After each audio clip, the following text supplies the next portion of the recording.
Good morning. Um, what I have here today is something called a Needlebook, and I've created this for my sister-in-law who enjoys doing quilting and needlework. And basically, it's a glorified pincushion, but it was really fun to do. This was my first one, so this counts as an experiment, and there are things that I would do different, but it didn't turn out so bad. Everything that you see that I used here I got from Walmart except for this button, and I may have bought that at Walmart. The size cover is about 4 inches by 4 inches. The edges are pinked. You need pinking shears if you're going to do this because you're working with felt. So if you don't know what pinking shears are, this is what they are. They're a good investment. The flowers that I made are made out of bias tape, I believe, that I ironed flat, and then I did a running stitch and gathered it and sewed it and put the button there, and there's two others underneath with no buttons. There's some organza, little organza flowers that I glued around the edges, and everything that I glued on I used a very there's a glare there, favorite glue, which is called Fabri-Tac. And this is the large bottle. The 8 ounces is about $10 at Walmart. And then they have a smaller one that's about $7. But this glues everything. I rarely use anything else anymore. Let's see what else. I used a corsage pin here. These are little acrylic beads. That one's a little heart. And I did it just to add a little bit of color to it. I tried to stay monochromatic. The fabric that I used here is a fat quarter, and it's just sort of a beige on beige, and I let the design sort of work with things that I put on here. If you open it up and lay it flat, this is what it looks like. I have a crocheted lace here, and then some more of this edging lace here, which is the same here, and then some more of the trim here, and all this again was glued on. And then on the inside I used white craft felt because that's all they had, so I went ahead and used that. And oh yeah, the inside of the cover is cotton batting, not the polyester fiber fill. This is denser. I put some fusible Pellon, I believe. Not sure if it's Pellon, but it's fusible fabric binding in between this and the cotton on the other side. And it didn't stick really well, so I went ahead and did some machine stitching here. The lace is from my wedding veil. It is getting so old that I guess it would now be considered vintage lace, and the netting itself is disintegrating, so I've cut the applique lace pieces off and I'm reusing them here. I sewed them on with some of this rose colored embroidery floss, thinking that it would highlight it, but instead it just kind of makes it look dingy, so I wouldn't do that again. This is just a piece of muslin that I did some experimenting on. I'll show you a little bit more of that later. The ribbon is actually white Hug Snug seam binding, and I used avocado skin to color it. I cleaned the skins out, and then I boiled them in 2 cups of water and let them simmer down to about 1 cup, and it made a very dark red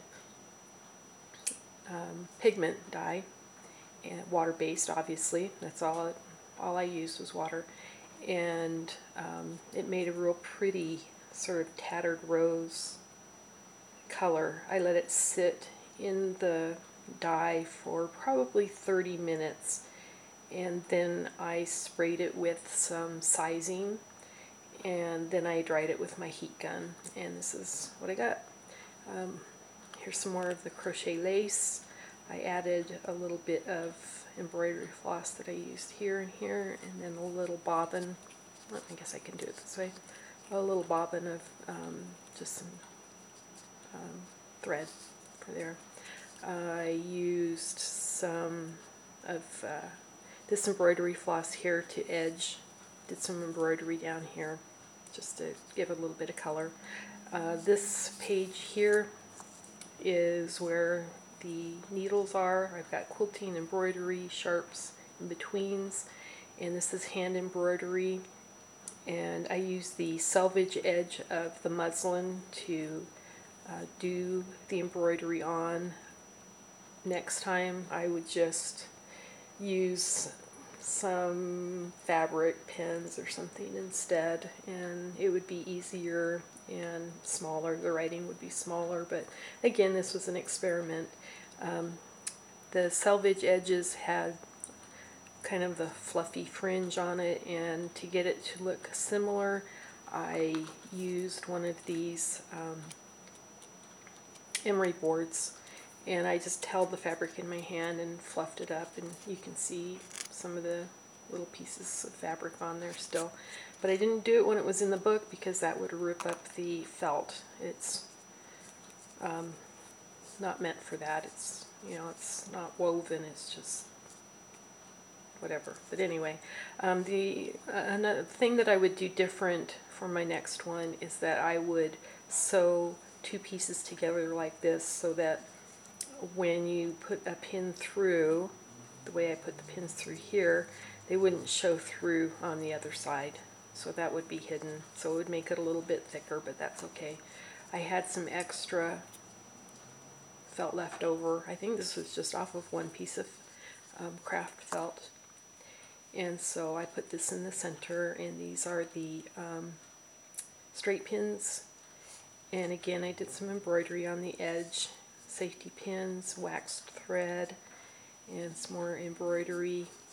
This is a scanned image from an antique wooden folding ruler. I don't know what else to call them. My dad had one, and so anyway, I just scanned it onto some linen paper and cut it out and used the Fabri-Tac glue and glued it down, and it seems to be staying just fine. And then I left this page here empty so that she can use it for whatever she wants. And again, on the back is a bigger applique of the lace, and again I used the rose-colored embroidery floss, but next time I would use something the champagne colored. This lace was white at one time, but it's 36 years old, so it's yellowed a bit. And the other thing I did in the center here, I'll bring this up to show you, to make a spine, and you can see this on YouTube. Several people have done this. You just start in the center and sew down on the sewing machine, and then over this way, and then over and down like that, and it makes a really nice spine for your book.